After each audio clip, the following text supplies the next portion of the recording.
sustainability and green energy, Viking heritage, welfare system,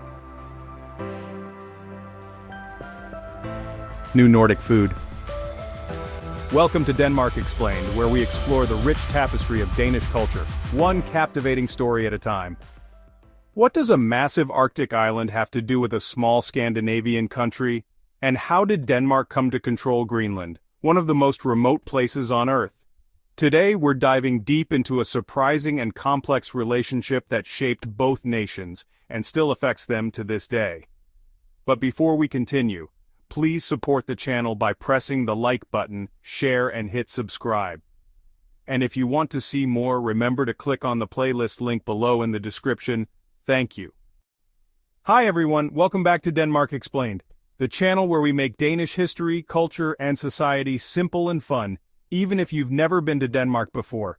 Today, we're asking, why was Greenland a Danish colony? And maybe even more importantly, why does that still matter today? So let's travel back in time across icy seas and political landscapes and discover a connection that goes far beyond flags and borders. Greenland is the world's largest island that is not a continent, located between the Arctic and Atlantic Oceans. Even though it lies closer to North America, it's part of the Kingdom of Denmark. Yes, that's right. Greenland isn't an independent country. It's a self-governing part of the Danish realm, which includes Denmark, the Faroe Islands, and Greenland. But why? How did this happen? Let's go way back, about 1,000 years ago. Greenland was first settled by Norse Vikings from Iceland, led by Eric the Red around the year 985 AD. These early settlers established small colonies on the southern coast. At the time, Denmark, Norway, and Sweden were part of a shared Nordic cultural sphere. Eventually, Greenland became connected to the Norwegian crown, and when Denmark and Norway merged into a dual monarchy in the 14th century, Greenland came under this united rule. So Greenland wasn't discovered by Denmark, it was part of the early Norse world that Denmark later absorbed through political unions. Fast forward to the 1700s when European countries were competing for territory and trade. Denmark-Norway began reasserting control over Greenland, establishing trading posts and Christian missions, mainly to ward off British and Dutch interest in the region. In 1721, missionary Hans Egede arrived in Greenland and began converting the Inuit population to Christianity. This also marked the real beginning of Danish colonial presence in the modern sense. After the Napoleonic Wars, Denmark lost Norway to Sweden in 1814, but it kept Greenland, the Faroe Islands, and Iceland. That's when Greenland became an official colony under the Kingdom of Denmark alone.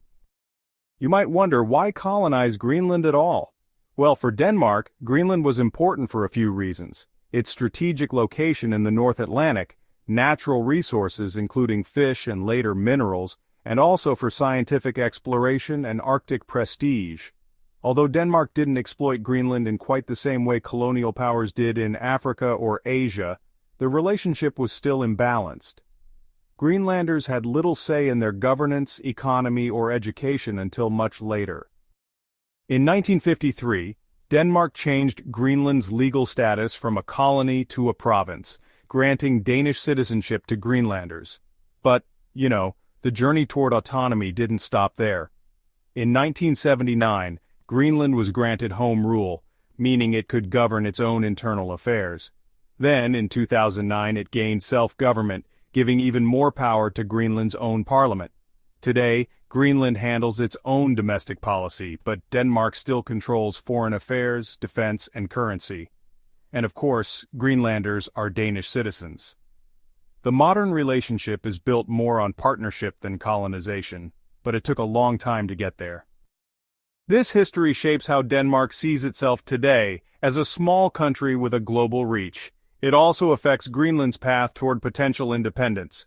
Greenland has rich natural resources and increasing geopolitical importance due to climate change and Arctic navigation. Whether it stays within the Danish realm or becomes independent will be a key topic in the 21st century. Here's something to think about. Do you think Greenland should become fully independent, or continue as part of the Danish realm?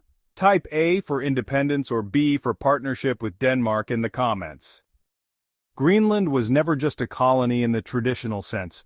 It was part of a long, intertwined Nordic history that turned into a colonial relationship, and later evolved into a partnership that's still changing today.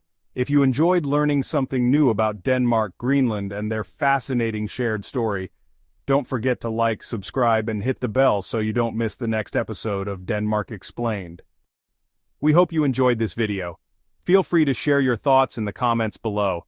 Don't forget to like, share, and subscribe. It really helps us bring you more amazing content. Join us here at Denmark Explained, where we uncover the wonders of Danish culture, one story at a time. See you in the next video.